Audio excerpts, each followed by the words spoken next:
स्वागत है आपका अपने YouTube channel click math online में। इस वीडियो में हम लोग क्लास 10 के NCERT बुक से एक्सरसाइज 3.3 को करेंगे। तो चलिए करते हैं एक्सरसाइज 3.3 का क्वेश्चन नंबर 2। तो क्वेश्चन नंबर 2 हमारे पास है 2x + 3y = 11 और 2x - 4y = -24 को हल कीजिए और इससे m का मान ज्ञात कीजिए।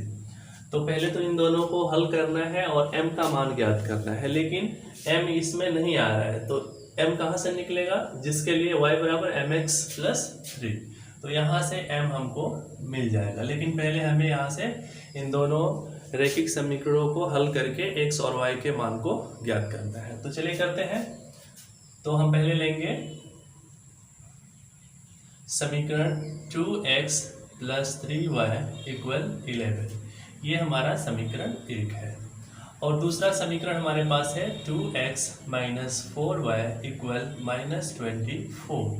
ये समीकरण 2 है हमारे पास। सबसे पहले हम समीकरण 1 को यहाँ लेंगे और वहाँ से x का मान ज्ञात कर लेंगे या y का मान ज्ञात कर लेंगे। तो समीकरण 1 से समीकरण 1 हमारे पास है 2x + 3y = 11। तो चलिए हम y बराबर हम यहाँ ज्ञात करते हैं। तो 2x को पक्षांतर किए पहले, तो 3y = 11 - 2x। बात समझ में आ रहा है? 2x को हमने पक्षांतर कर दिया है दूसरे साइड में। अब हम y के साथ जो गुणांक 3 है इसको भी पक्षांतर कर लेंगे। तो y बराबर हो जाएगा 11 - 2x/3। अब हम इस y के मान को समीकरण 2 में प्रतिस्थापित करेंगे, क्योंकि समीकरण 1 से हमने ये मान निकाला है, समीकरण 1 से हमने ये मान ज्ञात किया है। तो इसको आप समीकरण 2 में रखेंगे। तो लिख लेते हैं y के मान को समीकरण 2 में रखने पर, तो चलिए समीकरण 2 में ये मान हम रखते हैं। समीकरण 2 है 2x - 4y = -24। तो यहाँ पे हमें क्या करना है? y का मान को रखना है यहाँ y। तो 2x - 4 × y का मान हमारे पास मिल रहा है 11 - 2x/3 = -24। तो चलिए यहाँ पहले 4 से हम मल्टीप्लाई कर लेते हैं। तो 2x - 4 से 11 को गुणा किए, 11 × 4 = 44, माइनस और माइनस प्लस हो गया, और 2 × 4 = 8x/3 बराबर -24। अब एक काम करते हैं, हम बटा का 3 को हटा लेते हैं। तो ये बटे में जो 3 है इसको हटाने के लिए हम इस 3 से बाकी के दोनों पदों में गुणा करेंगे। मतलब हम इसको छोड़ के, इस पद को छोड़ के, क्योंकि इसका हर तो ऑलरेडी 3 है, तो इस 3 से हम बाकी के दो पद जो है हमारे पास 2x और 24 इसको गुणा कर देंगे, जिससे कि ये 3 यहाँ से हट जाएगा। तो 3 से गुणा कर लेते हैं। 3 दूना 6x माइनस यहाँ पे होगा 44 - 8x + 8x, यहाँ पे गुणा नहीं होगा, बराबर 24 × 3। तो 3 × 4 = 12, 3 दूना 6 × 1 = 7 -72। ठीक है। अब यहाँ पे हम देख रहे हैं 6x और 8x प्लस होगा, तो प्लस कर लेते हैं 6x और 8x। तो 6 और 8 हो जाता है 14x, माइनस 44 को ट्रांसफर कर लेते हैं, इक्वल हो जाएगा -72 + 44 44। अब यहाँ पे प्लस करके देखिए, माइनस और प्लस है तो माइनस हो जाएगा। तो 12 में से 4 गया 8, और यहाँ 6 में से 4 गया 2, -28। तो 14x = -28, तो x बराबर होगा -28/14। काट देंगे, 14 दूना 28। तो यहाँ x का मान हमें मिल गया 2। तो x तो यहाँ मिल गया 2 -2। अब इस x के मान को हम कहाँ पे लेंगे? यहाँ पे प्रतिस्थापित करके y भी निकाल लेंगे, क्योंकि यहाँ पे हमने ज्ञात किया है y। तो x बराबर मिला है -2 और y बराबर आपका क्या है? 11 - 2x/3। 11 - 2x/3 पुट कर देंगे मान को। 11 - 2 × -2/3, तो 11 × ये प्लस हो जाएगा 2 दूना 4/3। 11 और 4 प्लस कर लीजिए, आपका हो जाएगा 15, 15/3, 3 5 15। तो यहाँ y बराबर क्या मिल गया हमें 5। तो x और y के मान हम ज्ञात कर चुके हैं। अब हम क्या करेंगे, इस x और y के मानों को y बराबर mx+3 यहाँ पे प्रतिस्थापित करके m का भी मान हम ज्ञात कर लेंगे। तो चलिए कर लेते हैं। समीकरण जो है y बराबर mx+3 में x व y के मान रखने पर, तो चलिए x और y के मान रख लेते हैं यहाँ पे। तो हम देख रहे हैं y है, y का मान कितना निकाले हम 5 बराबर m तो हमें ज्ञात करना है, तो m का m ले लेने हैं। और यहाँ x का मान क्या है -2 +3। तो चलिए हम करते हैं इन दोनों को गुणा। तो 5 = -2m + 3। अब m को ज्ञात करना है, तो हम 3 को पक्षांतर कर देंगे इधर। तो पहले 3 को लाते हैं, तो 5 - 3 = -2m। 5 - 3 हो जा रहा है आपका 2 हो जाएगा, 2 = -2m। 2 से 2 को काट दिए तो ये हो जाएगा 1, m बराबर -1। ये हम कितना मिल रहा है, 2 से 2 कट के यहाँ 1 हो गया, और साथ में ये माइनस भी है, तो माइनस हम नंबर के साथ ले लेंगे। तो m इक्वल हो जाएगा -1। ये हमारा आंसर हो जाएगा। तो एक्सरसाइज 3.3 से हम क्वेश्चन नंबर 3 का क्वेश्चन 4 ले रहे हैं। क्वेश्चन हमारे पास है, एक नगर में एक टैक्सी के भाड़े में एक नियत भाड़े के अतिरिक्त चली गई दूरी पर भाड़ा सम्मिलित किया जाता है। 10 किलोमीटर के लिए भाड़ा 105 रुपये तथा 15 किलोमीटर के लिए भाड़ा 155 रुपये है। ठीक है, नियत भाड़ा तथा प्रति किलोमीटर भाड़ा क्या है। तो यहाँ पर नगर में जो है एक टैक्सी का भाड़ा इस तरह है, एक निश्चित भाड़ा है और उसके अलावा अगर आप यात्रा करते हैं तो उसका अलग से भाड़ा जोड़ा जा रहा है। तो इस तरह से 10 किलोमीटर के लिए भाड़ा 105 रुपये है और 15 किलोमीटर के लिए भाड़ा कितना है 155 रुपये है। ठीक है, अब आपको बताना है कि नियत भाड़ा तथा प्रति किलोमीटर भाड़ा क्या है। एक व्यक्ति को अगर 25 किलोमीटर की यात्रा तय करना है तो उसको कितना रुपए भाड़ा देना पड़ेगा। तो चलिए हम पहले करते हैं नियत भाड़ा क्यों करते हैं। माना नियत भाड़ा बराबर ₹x। नियत भाड़ा को हमने x मान लिया। उसके बाद अतिरिक्त भाड़ा प्रति किलोमीटर, क्योंकि यहाँ पूछ रहा है नियत भाड़ा तथा प्रति किलोमीटर भाड़ा क्या है, ये दोनों चीजें हमें ज्ञात करना है, नियत भाड़ा भी और प्रति किलोमीटर भाड़ा भी। तो नियत भाड़ा हमने x कर लिया और अतिरिक्त भाड़ा जो है अतिरिक्त भाड़ा प्रति किलोमीटर प्रति किमी बराबर, इसको हम कर लेते हैं ₹y। अब हम शर्त 1 की बात कर लेते हैं। तो शर्त 1 हमारे पास यहाँ है 10 किलोमीटर के लिए भाड़ा 105 रुपये है। 10 किलोमीटर अगर यात्रा कर रहे हैं तो उसके लिए 105 रुपये देना पड़ रहा है। तो कैलकुलेशन यहाँ करते हैं 10 किलोमीटर भाड़ा के लिए। तो हमारे पास पहले x रुपये अतिरिक्त नियत भाड़ा हमें देना पड़ेगा। अगर 10 किलोमीटर यात्रा कर रहे हैं तो उसमें पहले नियत भाड़ा को प्लस करेंगे। तो नियत भाड़ा x रुपये प्लस अतिरिक्त भाड़ा प्रति किलोमीटर y के हिसाब से है। तो हमें कितना किलोमीटर यात्रा तय करना है, यहाँ पे 10 किलोमीटर बताया गया है। 10 किलोमीटर के लिए भाड़ा 105 रुपये।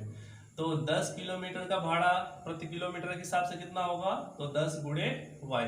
इस तरह से भाड़ा हो रहा है 105 रुपये। क्लियर है, नियत भाड़ा x हो गया और प्रति किलोमीटर भाड़ा ₹y है।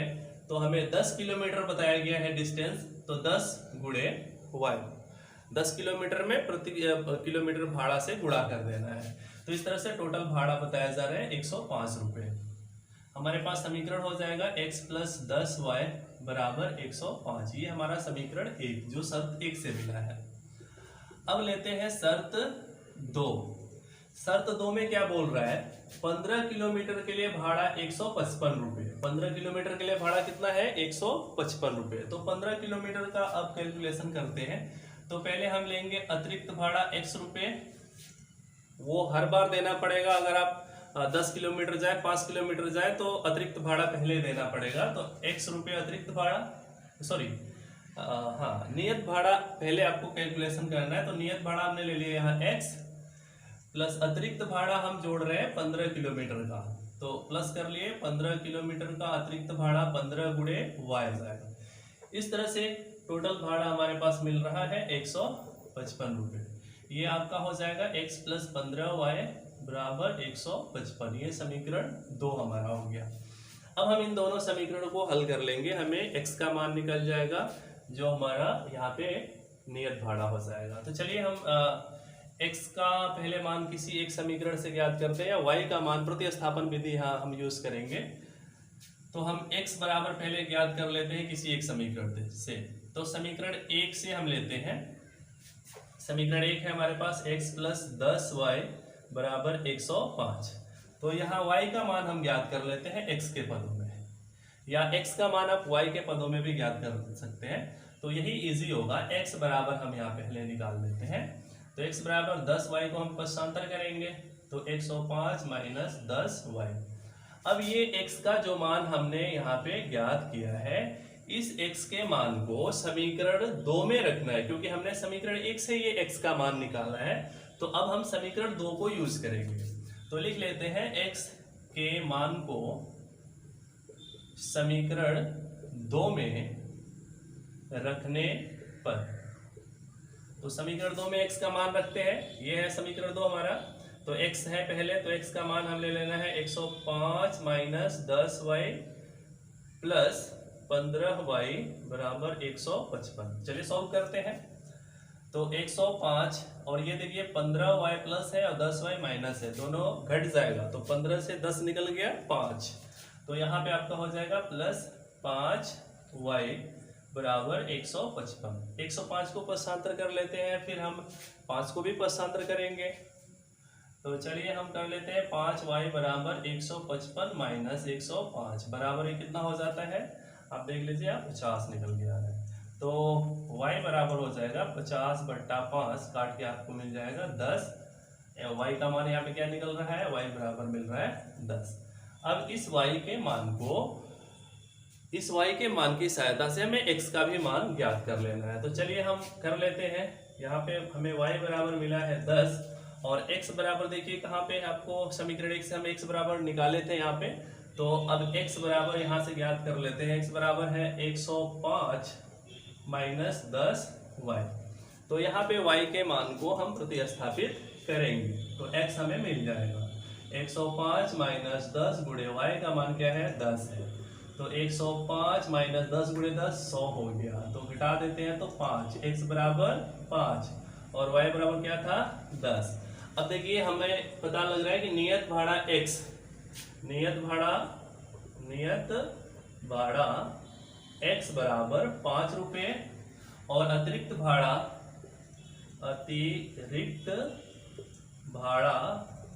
प्रति किलोमीटर, ये हो जा रहा है y, और y का मान कितना है, 10 रुपये। ये अतिरिक्त भाड़ा है। अब देखिए क्वेश्चन में बोला गया एक व्यक्ति को 25 किलोमीटर यात्रा अगर तय करना है तो वो कितना रुपये भाड़ा यहाँ पे देगा। तो हम देख रहे हैं व्यक्ति 25 किलोमीटर दूरी तय कर रहा है, तो हम ज्ञात कर लेते हैं 25 किलोमीटर के लिए भाड़ा। तो 25 किलोमीटर के लिए भाड़ा कितना, तो नियत भाड़ा हमारे पास 5 रुपये प्लस अतिरिक्त भाड़ा 10 रुपये की दर से हम निकालेंगे। तो दूरी हमारे पास है 25 किलोमीटर और प्रति किलोमीटर का 5 रुपये है। तो 25 गुणे प्रति किलोमीटर का 10 रुपये है, तो 25 गुणे 10, तो 5 प्लस 25 गुणे 10 ये हो जा रहा है 250, प्लस कर लेंगे 255। तो अगर 25 किलोमीटर यात्रा करना है तो 255 रुपये उस व्यक्ति को भाड़ा देना पड़ेगा। ठीक है। अब एक क्वेश्चन और यहाँ पे हम देख लेंगे, इसी क्वेश्चन 3 का एक क्वेश्चन हम लेंगे यहाँ पे, क्वेश्चन नंबर 5 को। तो क्वेश्चन 3 का हमें 5th क्वेश्चन दिया हुआ है, इसको देख लेते हैं। क्वेश्चन में है यदि किसी भिन्न के अंश व हर में 2 जोड़ दिया जाए तो वह 9/11 हो जाता है। तो कोई भिन्न है जिसके अंश और हर में अगर हम 2 को जोड़ देते हैं तो वह 9/11 के बराबर हो जाता है। और ये भी बताया है यदि अंश व हर में 3 जोड़ दिया जाए तो वह 5/6 हो जाता है। तो वह भिन्न ज्ञात कीजिए। तो यहाँ हमें समझना है कि एक भिन्न की जब हम बात करते हैं तो एक भिन्न में दो चीजें होती हैं, अंश और हर। तो हमें अंश और हर को पहले दो चरों से मान लेना है, दो चर के रूप में। तो यहाँ पे कर लेंगे माना भिन्न का अंश बराबर x और हर को मान लेना है और हर बराबर y। तो हमें भिन्न क्या मिलेगी, तो यहाँ पे जो भिन्न होगी वो x बाय वाई हो जाएगी। अगर एक भिन्न का अंश x है और हर y है तो भिन्न क्या होगी, x बाय वाई। अब आते हैं हम शर्त 1 पे। तो शर्त 1 में हमें बताया जा रहा है यदि किसी भिन्न के अंश व हर में 2 जोड़ दिया जाए, तो ये एक भिन्न जो है यहाँ पे x बटा वाई, इसके अंश और हर में 2 जोड़ने के लिए कह रहा है। अगर 2 हम इसमें जोड़ देते हैं तो ये कितना हो जाता है, तो 9/11 हो जाता है। तो ये बराबर हो जाता है 9/11 के। इस एक्सप्रेशन को थोड़ा हल कर लेते हैं। यहाँ पे एक इक्वेशन हमें मिल जाएगा, तो हल करने में हम क्रॉस मल्टीप्लाई कर लेंगे। तो 11 गुणे x 11x प्लस 11 गुणे 2 11 दूना 22, 9 से गुणा करते हैं तो 9y प्लस 9 दूना 18। x और y को एक साइड में लाते हैं तो 11x माइनस 9y बराबर ये 18 है और साथ में 22 भी इधर ट्रांसफर हो जाएगा तो -22। तो 11x माइनस 9y बराबर 22 में से 18 घटा दिए हम 4 मिल जा रहा है -7। ये हमारा समीकरण 1 हो गया। अब यहाँ दूसरी शर्त जो हमें दी हुई है, शर्त 2 में कह रहा है यदि अंश व हर में 3 जोड़ दिया जाए तो 5/6 हो जा रहा है। तो भिन्न का अंश हर x y है, इसमें 3 को जोड़ने से, तो हम 3 को जोड़ लेते हैं, 3 को जोड़ने से क्या होता है 5/6 हो जाता है। तो ये 5/6 के बराबर हो जाता है। इसको भी थोड़ा सॉल्व करके हम समीकरण यहाँ से बना लेते हैं। तो 6 गुणे x 6x हो जाएगा प्लस 6 गुणे 3 छत्री 18 बराबर 5 गुणे y 5y प्लस 5 गुणे 3 5 3 15। y को इधर लाते हैं, 6x माइनस 5y बराबर 18 उधर जाएगा तो 15 माइनस 18। तो ये 6x माइनस 5y इक्वल 18 में से 15 गया 3 -3। ये समीकरण हो गया हमारा 2। अब हम दोनों समीकरणों को हल करेंगे। इन दोनों को हल करके x और y के मान को ज्ञात कर लेते हैं, वही हमारा अंश और हर हो जाएगा। तो चलिए प्रतिस्थापन विधि हम यहाँ पे यूज करेंगे। तो समीकरण 2 से x का या y का मान हम पहले निकाल लेंगे। तो चलिए x का मान निकालते हैं समीकरण 2 से। तो हम लेंगे यहाँ पे समीकरण 2। तो समीकरण 2 से 6, यहाँ पे हम देखिए x के मान को निकालने वाले हैं। तो 6x बराबर -3 और ये -5y जाएगा तो +5y हो जाएगा। 6 को भी पक्षांतर कर देते हैं तो x बराबर हो जाएगा -3 + 5y बटा 6। अब हम क्या करेंगे, इस x के मान को समीकरण 1 में रखेंगे क्योंकि ये समीकरण 2 से मान निकला है। तो इस मान को हम समीकरण 1 में रखेंगे। तो चलिए लेते हैं x बराबर -3 + 5y बटा 6 को समीकरण 1 में रखने पर, तो समीकरण 1 में रखते हैं। समीकरण 1 हमारे पास है 11x माइनस 9, मान सीधे मान भी हम प्रतिस्थापित कर लेते हैं। तो 11x है और x का मान हमें ये लेना है। तो 11 गुणे x का मान -3 + 5y बटा 6। आगे है -9y बराबर -4। गुणा कर लेते हैं 11 से।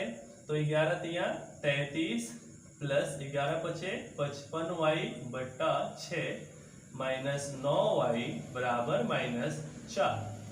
अब हम इस 6 से 9y और 4 को गुणा कर देते हैं तो ये 6 हमारा हट जाएगा। या आप कह सकते हैं कि सभी पदों में 6 से गुणा। हम बताए ना, अगर क्वेश्चन किसी भी क्वेश्चन में समीकरण में अगर हर है और उस हर को आपको हटाना है तो उस हर से बाकी के सभी पदों में, यानी उसी हर से सभी पदों में गुणा कर देना है। तो गुणा कर देते हैं तो ये हो जाएगा -33 + 55y। इसमें नहीं गुणा करेंगे, गुणा हालांकि इसमें भी 6 से गुणा करेंगे, 6 से 6 कैंसिल हो जाएगा तो इसलिए बदलेगा नहीं। तो इसलिए 33 + 55y माइनस 6 9 54y बराबर 6 चौको 24। अब देखिए हमारे यहाँ एक y वाला पद आपस में माइनस हो जाएगा और साथ में ये 33 को पश्चांतर कर लेते हैं।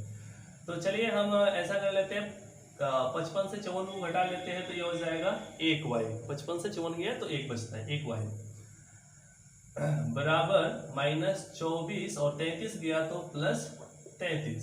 तो y बराबर यहाँ हो जाएगा 33 से 24 घटा लेंगे, 13 में 4 गया 9, यानी 9 हो जा रहा है।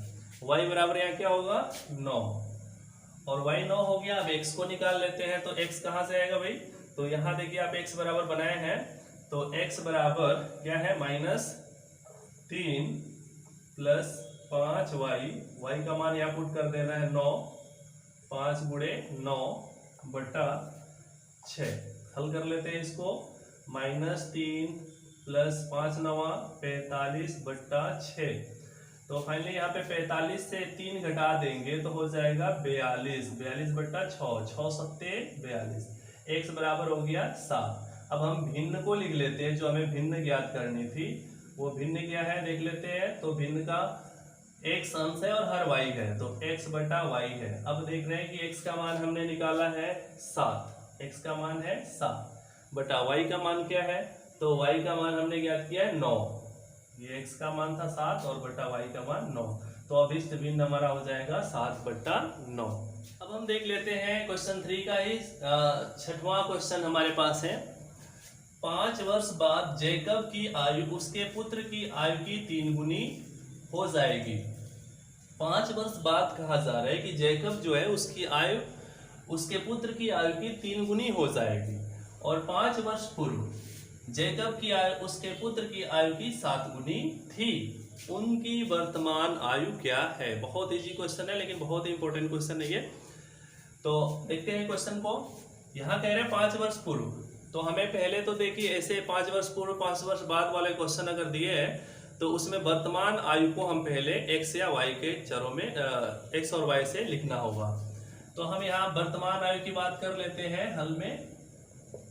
माना जैकब की वर्तमान आयु बराबर x और साथ में उसके पुत्र की आयु को हम y ले लेते हैं, तथा पुत्र की वर्तमान आयु बराबर y। अब हम शर्त 1 पे आते हैं। शर्त 1 में क्या बोल रहा है, 5 वर्ष बाद जैकब की आयु उसके पुत्र की आयु की 3 गुनी हो जाएगी। तो 5 वर्ष बाद हम देखेंगे कि उसका जैकब का उम्र क्या होगा और उसके पुत्र का उम्र क्या होगा। तो 5 वर्ष बाद की उम्र लेते हैं, तो हम पहले वर्तमान उम्र से शुरू करते हैं। तो वर्तमान उम्र जैकब का x हमने लिया है, और 5 वर्ष बाद अगर आते हैं तो 5 वर्ष बाद इसका उम्र x + 5 हो जाएगा। ऐसे ही अगर हम पुत्र की उम्र की बात कर ले तो पुत्र का वर्तमान आयु है y, और 5 वर्ष बाद इसका उम्र क्या हो जाएगा y + 5। अब इन दोनों की तुलना करके क्या बोल रहा है कि 5 वर्ष बाद, हम 5 वर्ष बाद कर लिए, जैकब की आयु उसके पुत्र की आयु की 3 गुनी।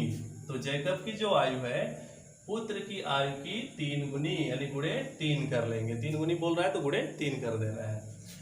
हल करते हैं x + 5 = 3 गुणे y 3y + 3 गुणे 5 15। y को इधर लाते हैं तो x - 3y बराबर 15, और 5 इधर गया तो -5, तो x - 3y = 15 से 5 गया 10। समीकरण 1। अब बात करते हैं शर्त 2 की। तो शर्त 2 में क्या बोल रहा है, 5 वर्ष पूर्व, अब 5 वर्ष पहले की बात कर रहा है। तो 5 वर्ष पूर्व जैकब की आयु, तो चलिए 5 वर्ष पूर्व हम जैकब की आयु लिख लेते हैं वर्तमान से। तो x वर्तमान उम्र है और 5 वर्ष पूर्व, तो इसकी आयु हो जाएगी x - 5। पूर्व की बात करेंगे तो हम घटाएंगे, जितना वर्ष पूर्व बोल रहा है उतना वर्ष हम माइनस कर देंगे, तो जैकब का उम्र हो जाएगा 5 वर्ष पहले का ये। उसके पुत्र की आयु, तो अब बात कर लेते हैं उसका पुत्र की आयु। तो पुत्र की आयु वर्तमान में y है, तो अगर कहें कि 5 वर्ष पूर्व इसकी आयु, तो y - 5 हो जाएगा। और इन दोनों की तुलना करके बोल रहा है कि जैकब की आयु उसके पुत्र की आयु की 7 गुनी थी। तो जैकब की आयु बराबर पुत्र की आयु y - 5 है, इसकी 7 गुनी। चलिए यहाँ पे इस समीकरण को सॉल्व कर लेते हैं। इक्वेशन आपको इसको सॉल्व करते हैं। x माइनस 5 इक्वल 7 से हम y को गुणा करेंगे 7y माइनस 7 गुणे 5 35 y को लाते हैं तो x माइनस 7y बराबर माइनस 35 और ये माइनस 5 पर शांतर होके प्लस 5। क्लियर है ना। 7y को इधर लाएंगे माइनस 7y और माइनस 5 को उधर ले जाएंगे प्लस 5। तो यहाँ पे हो जाएगा x माइनस 7y इक्वल 35 से 5 गया माइनस 30। ये समीकरण हो गया 2। अब समीकरण 1 और 2 को हल करके x और y का मान हम बहुत आसानी से यहाँ पे ज्ञात कर लेंगे। तो चलिए हम मानों को ज्ञात करते हैं। तो यहाँ से x का मान पहले निकाल लेते हैं। तो x बराबर क्या हो जाएगा समीकरण 2 से, समीकरण 2 से, तो समीकरण 2 से x बराबर हो जाएगा, हालांकि समीकरण 2 है x माइनस 7y बराबर माइनस 30। तो x बराबर क्या होगा माइनस 30 और माइनस 7y जाएगा तो प्लस 7y। x बराबर ये हो गया। यहाँ धनात्मक को आगे आप लिख सकते हैं तो x बराबर आप लिख लेंगे 7y माइनस 30। तो अब हम करेंगे इस x के मान को समीकरण 1 में प्रतिस्थापित। समीकरण 2 से ये मान निकला है तो इसको समीकरण 1 में प्रतिस्थापित कर लेते हैं। x के मान को समीकरण 1 में प्रतिस्थापित करने पर या रखने पर, तो चलिए समीकरण 1 में प्रतिस्थापित करना है। तो समीकरण 1 है हमारा x माइनस 3y बराबर 10। x का मान प्रतिस्थापित करना है जो है 7y माइनस 30। तो x का मान क्या लेंगे 7y माइनस 30। ठीक है x का मान, और आगे है माइनस 3y बराबर 10। चलिए सॉल्व कर लेते हैं। यहाँ पे 7 से 3 गया 5, सॉरी 7 में से 3 गया 4 हो जाएगा। 4y माइनस 30 बराबर 10। तो 4y बराबर हो जाएगा 10 और 30 को ले जाएंगे प्लस 30। तो y बराबर हो गया यहाँ पे 40, 40 बट्टा 4 काट देंगे 10 आ जाएगा, y बराबर 10। ठीक है, अब ये तो y का मान हो गया 10। x भी ज्ञात करना है तो आप देख लीजिए x बराबर क्या है। तो x बराबर हमें पता है 7y माइनस 30, 7y माइनस 30। तो y का मान 10 रखिए, 7 इंटू 10, y का मान 10 माइनस 30। तो ये हो जाएगा 70 माइनस 30, 70 में से 30 गया 40। ठीक है, तो x बराबर हो जाएगा यहाँ पे 40। अब हम देख लेते हैं x किसका आयु था, तो जैकब। तो यहाँ लिख देंगे जैकब की वर्तमान आयु x बराबर 40 और साथ में पुत्र की वर्तमान आयु y लिए थे। तो पुत्र की वर्तमान आयु y बराबर कितना निकल रहा है, पुत्र की वर्तमान आयु y हम माने थे तो y बराबर निकल रहा है यहाँ पे 10। तो ये हो जाएगा पुत्र और पिता की आयु। तो इस वीडियो में इतना ही, मिलते हैं नेक्स्ट वीडियो में।